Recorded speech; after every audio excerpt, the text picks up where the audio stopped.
ॐ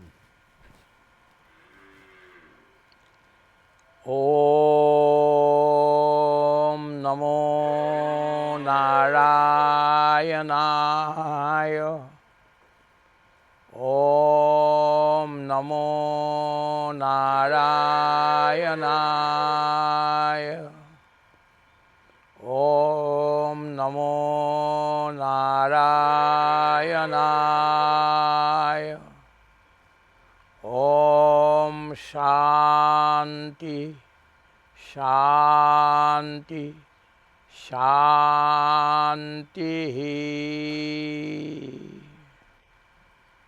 কৃষ্ণ প্ৰভুসকল আপোনাক সবক সেৱা জনাই আমি পবিত্ৰ নামঘোষাৰ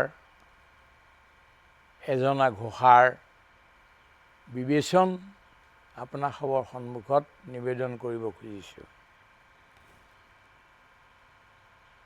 আজি বিষয় হ'ল চালি জাৰি চাই আগপিছ গুণিহে তোমাৰ শৰণ মাগিছোঁ।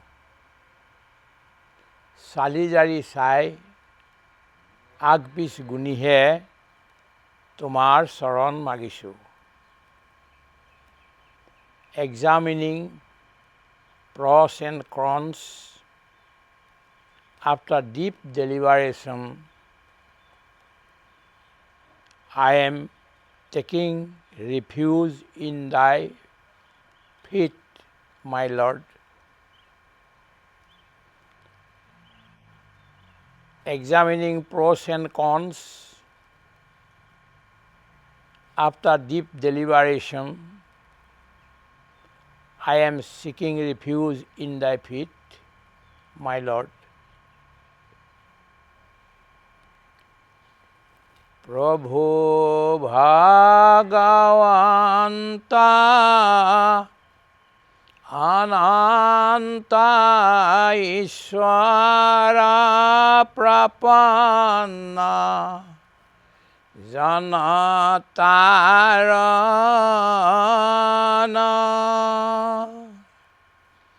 Tumi Priyatama Parama Devata Janiya Loilu Harana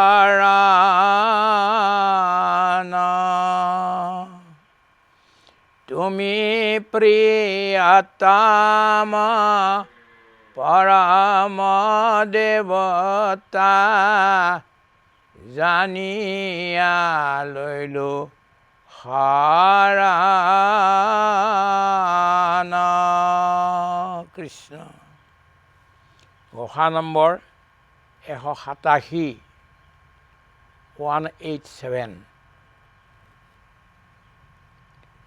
প্ৰভুসকল 183 নম্বৰৰ পৰা 187 নম্বৰলৈকে এই 5জনা ঘোষা মিলি শৰণৰ পটল হয়।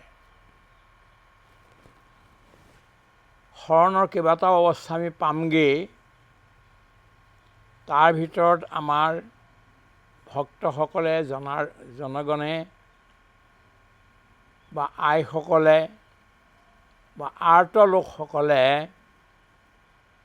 এই 5জনা ঘোষা শৰণ হিচাপে লৈ প্ৰভুৰ ওচৰত প্ৰাৰ্থনা নিবেদন কৰে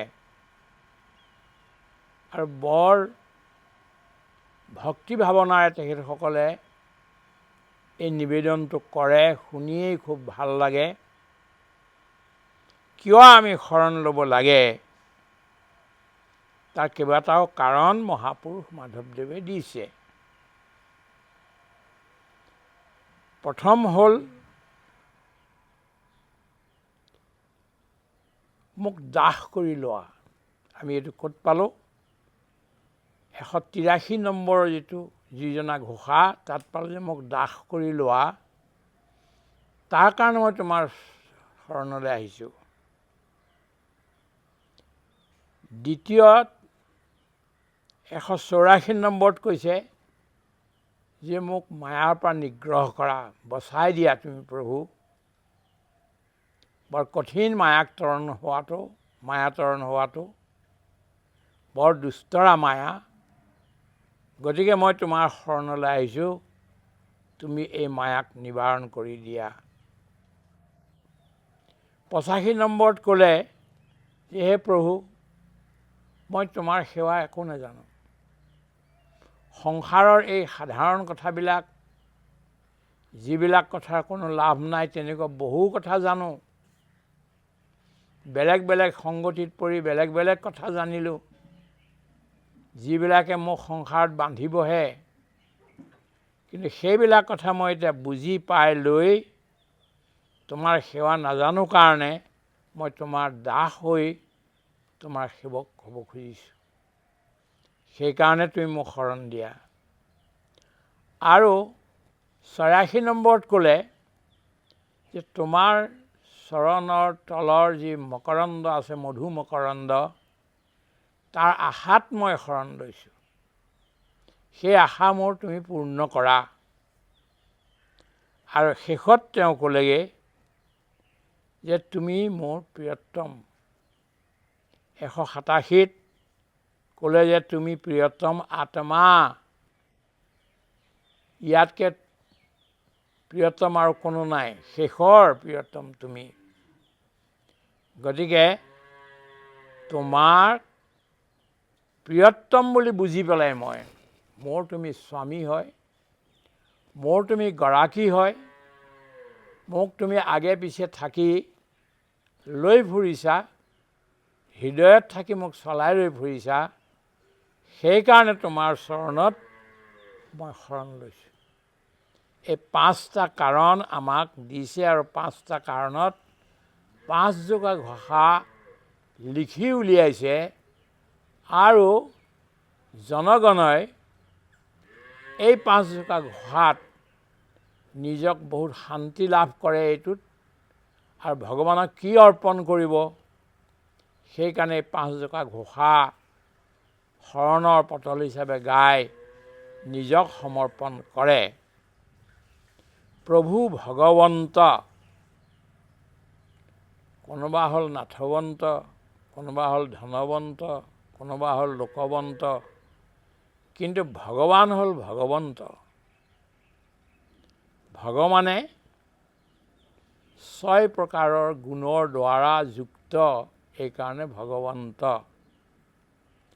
আমি কল্পনা কৰি লওঁ, শাস্ত্ৰটো এইটো আছে যে আমি ভগৱানক কেনেধৰণে ভাবিম। ভগৱানৰ মূৰ্তিটো আমি হৃদয়ত ৰাখি তেওঁৰ হাতত শংখ চক্ৰ গদা পদ্ম দিওঁ। তেওঁৰ এই যে পদুম ফুল, এইটো 6টা পাহিৰ। ইয়াকে লীলা কমলো বুলি কোৱা হৈছে।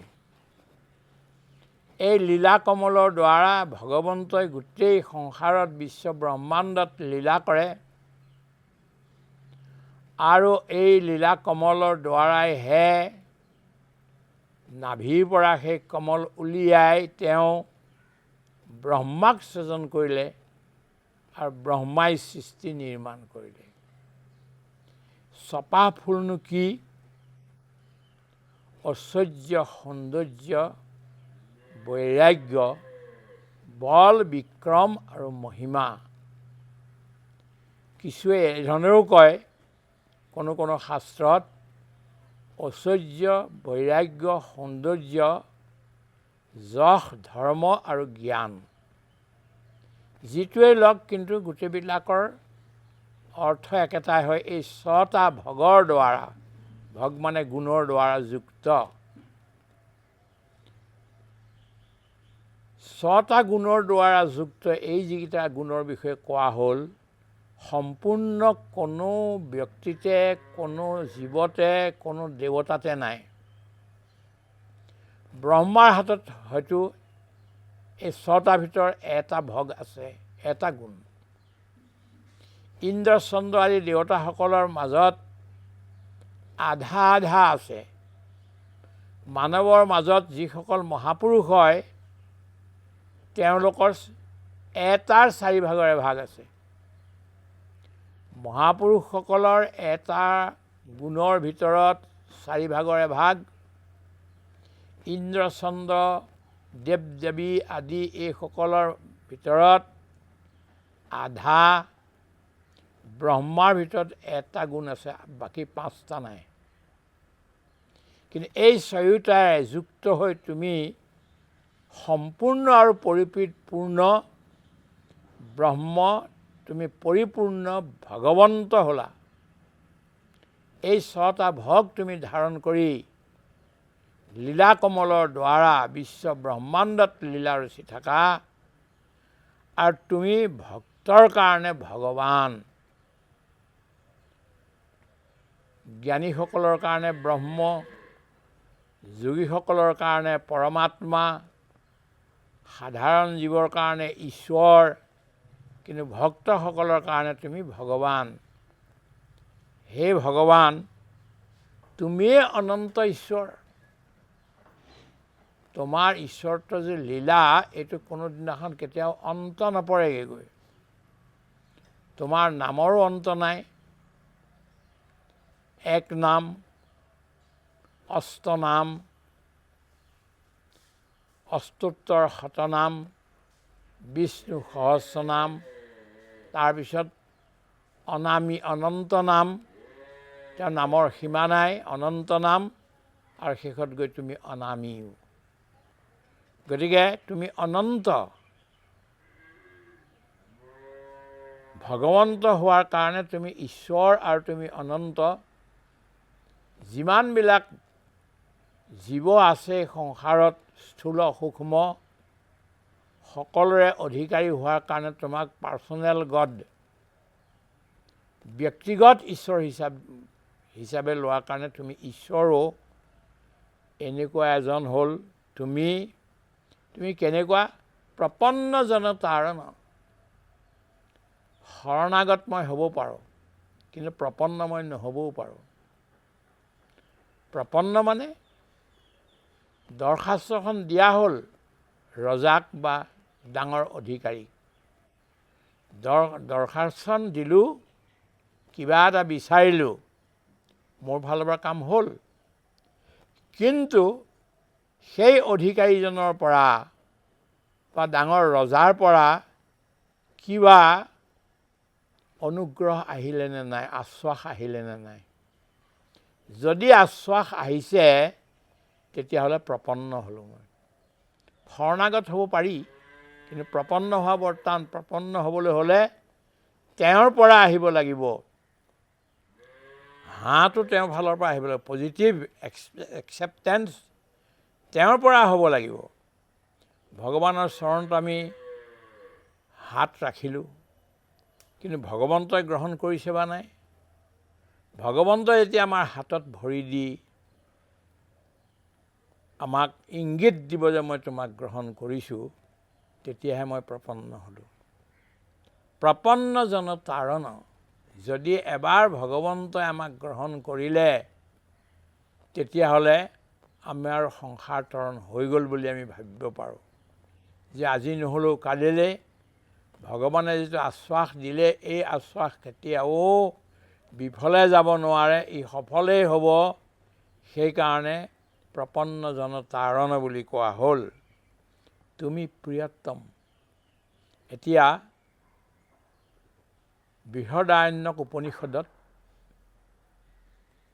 যাজ্ঞবল্ক্য আৰু তেওঁৰ পত্নী মৈত্ৰেয়ীৰ মাজত সংবাদ হৈছে। মৈত্ৰেয়ী আৰু কাত্যায়নী দুগৰাকী পত্নী। যাজ্ঞবল্ক্যৰ বৰ ডাঙৰ সম্পত্তি, অট্টালিকা, হাজাৰ হাজাৰ চাকৰ নাকৰ, অনেক প্ৰকাৰৰ বস্তু, এই গোটেইবিলাক আছিল, হাতী ঘোঁৰা আদি কৰি। এদিনাখন যাজ্ঞবল্ক্যই দুজনী পত্নী আছিল, মৈত্ৰেয়ী আৰু কাত্যায়নী। দুয়োগৰাকীকে মাতি আনি ক'লেহি, হে মৈত্ৰেয়ী, হে কাত্যায়নী, মই মোৰ এই অজস্ৰ যি সম্পত্তি আছে, এইবিলাক তোমালোকক সমজাই দি মই অৰণ্যলৈ যাব বিচাৰিছোঁ। গতিকে মই দুটা ভাগ কৰি দিওঁ, তোমালোকে দুইটা ভাগ লৈ সুখে শান্তিৰে খাই আৰু থাকিবা ঠিক ধৰণে। কাত্যায়নী এজন সাধাৰণ মহিলা আছিলে, সাংসাৰিক মহিলা। তেতিয়া ক'লে, প্ৰভু বৰ ভাল কথা, আপুনি আমাক ভাগ কৰি দিয়ক, আমি এনেধৰণে খাই সুখে শান্তিৰে থাকিম। কিন্তু মৈত্ৰেয়ী আছিল আধ্যাত্মিক, তেওঁৰ সত্যৰ সন্ধান কৰা এগৰাকী মহিলা। সেইকাৰণে পতি যাজ্ঞবল্কক সুধিলে, প্ৰভু ইমান সম্পত্তি থকাৰ স্বত্তেও, চাকৰ নাকৰ গৌ মহিষ সকলো থকাৰ স্বত্তেও আপুনি কি বিচাৰি যাবলৈ ওলাইছে অৰণ্যলৈ? তেতিয়া ক'লে, মৈত্ৰেয়ী এই যিবিলাক বস্তু তুমি কথা কৈছা, এইবিলাক সাংসাৰিক বস্তু, দেহৰ সুখৰ কাৰণে, সাংসাৰিক সুখৰ কাৰণে এইবিলাকৰ মূল্য আছে, কিন্তু আধ্যাত্মিক জীৱনত ইয়াৰ মূল্য নাই। গতিকে মই আধ্যাত্মিক সত্যক বিচাৰি অৰণ্যলৈ যাবলৈ ওলাইছোঁ। তেতিয়া মৈত্ৰেয়ীয়ে ক'লে, প্ৰভু যিটো বস্তুৱে আপোনাক শান্তি দিব পৰা নাই, স্থায়ী শান্তি, সেই বস্তুটো মোকো দিব নোৱাৰিব। গতিকে মই এটা অনুৰোধ জনাইছোঁ আপোনাক, যিখিনি সম্পত্তি মোৰ ভাগত পৰে সেই গোটেইখিনি কাত্যায়নীক দি দিয়ক আৰু মোক আপোনাৰ লগত লৈ লওক, ময়ো আপোনাৰ লগতে মিলি সাধনা কৰিমগৈ। যাজ্ঞবল্ক মুনিয়ে বৰ আনন্দ পাই তাইক ধন্যবাদ দিলে, মৈত্ৰেয়ীক, আৰু গোটেই সম্পত্তি কাত্যায়নীক দি দুইজন বনলৈ গ'লগৈ। অৰণ্যত সাধনা কৰি থাকোঁতে থাকোঁতে থাকোঁতে থাকোঁতে বহুত দিন গুচি গ'ল। তাৰপিছত এদিন যাজ্ঞবল্ক মুনিয়ে মৈত্ৰেয়ীক মাতিলে, মৈত্ৰেয়ী আহা, তোমাক আজি মই সত্যৰ উপদেশ দিম। বোলে ঠিক আছে প্ৰভু, মোক উপদেশ দিয়ক। এতিয়া বহুৱালৈ গ'লে, চোৱা এগৰাকী পত্নী এজন পতিৰ কাৰণে পত্নী বুলি প্ৰিয় নহয়। পত্নীৰ হৃদয়ত আত্মা আছে বুলিহে পত্নী পতিৰ প্ৰিয়। এজন পুত্ৰ বুলি ব্যক্তিজনৰ প্ৰিয় নহয়। সেই পুত্ৰজনৰ ভিতৰতো আত্মা আছে, সেই আত্মাটো অত্যন্ত প্ৰিয়, সেইকাৰণে পুত্ৰও প্ৰিয়। এজন বন্ধু বুলি অন্যজন বন্ধুৰ কাৰণে প্ৰিয় নহয়। বন্ধুজনৰ ভিতৰতো আত্মা সোমাই আছে, সেইকাৰণেই তেওঁ প্ৰিয়। আত্মাহে আটাইতকৈ প্ৰিয় বস্তু। জগতত যিমানবিলাক বস্তু আছে, সেই বস্তুবিলাক আমাৰ প্ৰিয় এইকাৰণেই লাগে, সেইবিলাকতো আত্মা সোমাই আছে, আত্মাৰ অধিকাৰ তাত আছে, সেইকাৰণে এইবিলাক প্ৰিয়। আৰু শেষত ক'লেগৈ, আত্মাস্তু কামায় সৰ্বমেৱ প্ৰিয়ম ভৱতি। আত্মাক লাগিয়েই সমস্ত বস্তুবিলাক প্ৰিয় আমাৰ লাগে। যদি আত্মাক বাদ দি দিয়া যায়, তেনে কোনো বস্তু প্ৰিয় হ'ব নোৱাৰে। ইয়াৰ তাৎপৰ্য এইটো যে সমস্ত প্ৰিয় বস্তুবিলাকৰো প্ৰিয়তম, শেষৰ ইন ছুপাৰলেটিভ ডিগ্ৰী সেই আত্মা বা সেই ব্ৰহ্ম বা সেই ঈশ্বৰেহে প্ৰিয়। আৰু মহাপুৰুষ মাধৱদেৱে এই কথাটো বুজি পাইছে যে তুমি প্ৰিয়তম। মই বহুবিলাক দেখিলোঁ সংসাৰৰ সকলোবিলাকৰ ভিতৰত প্ৰিয়তৰ আৰু প্ৰিয়তম, এই তিনিটাৰ ভিতৰত যে প্ৰিয়তম যদি কাৰোবাক বুলিব পৰা যায়, গুৰুক বুলিব পৰা যায়, আৰু অন্যহাতে হে প্ৰভু ভগৱন্ত তোমাকহে প্ৰিয়তম বুলিব পাৰি। গতিকে তুমি প্ৰিয়তম আৰু পৰম দেৱতা, তোমাৰ সমান ডাঙৰ দেৱতা এই সংসাৰত আৰু কোনো নাই, বিশ্ব ব্ৰহ্মাণ্ডত কোনো নাই। ব্ৰহ্মা ৰুদ্ৰ ইন্দ্ৰ চন্দ্ৰ বৰুণ কুবেৰ যি য'ত যেনেকৈ আছে, এই ৩৩ কোটি দেৱতা কোনোবাই ৩৩টা গুণৰ দ্বাৰা বিভূষিত হোৱাৰ কাৰণে ৩৩ কোটি বুলি কয়, কৌটি বুলি কয়। কিন্তু শাস্ত্ৰত ৩৩ কোটি দেৱতা মানে ৩৩ কোটিয়েই। আকৌ তাত কোনো অন্য ইফাল সিফাল কৰি তাৰ অৰ্থ দিবৰ কোনো প্ৰয়োজন নহয়। ৩৩ কোটি দেৱতা আছে। গতিকে এই দেৱতাসকলো কেতিয়াও প্ৰিয়তম হ'ব নোৱাৰে, পৰম দেৱতা হ'ব নোৱাৰে। তেওঁলোক কোনোবা অৰ্ধ দেৱতা, কোনোবা অপদেৱতা, কোনোবা দেৱতা, কিন্তু পৰম দেৱতা তুমিহে।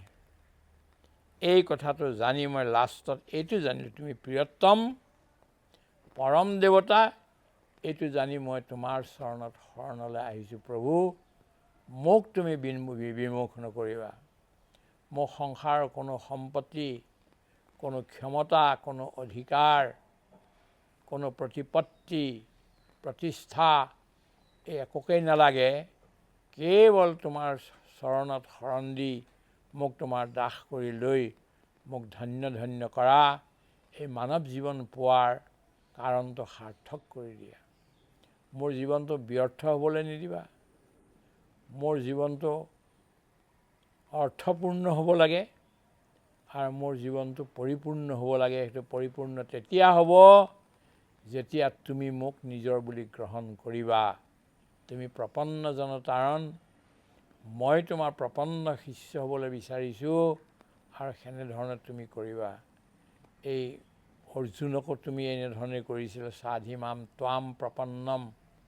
অৰ্জুনে যেতিয়া কৈছিলে মই তোমাৰ প্ৰপন্ন হ'লোঁ, তুমি মোক ভাল পোৱা, তুমি মোক শিষ্য হিচাপে লৈছা, তেতিয়াহ'লে তুমি মোক উদ্ধাৰ কৰা, মোক জ্ঞান দিয়া, এইটো কৈছিলে। আজি ময়ো তোমাৰ সন্মুখত হাতযোৰ কৰি নিবেদন কৰিছোঁ যে মোকো তুমি তোমাৰ দাস কৰি লৈ লোৱা। তেতিয়াহে মোৰ জীৱন ধন্য হ'ব, জীৱন পৰিপূৰ্ণ হ'ব, জীৱন অৰ্থপূৰ্ণ আৰু সাৰ্থক হ'ব। হৰি ওম, হৰি ওম, হৰি ওম তৎসৎ।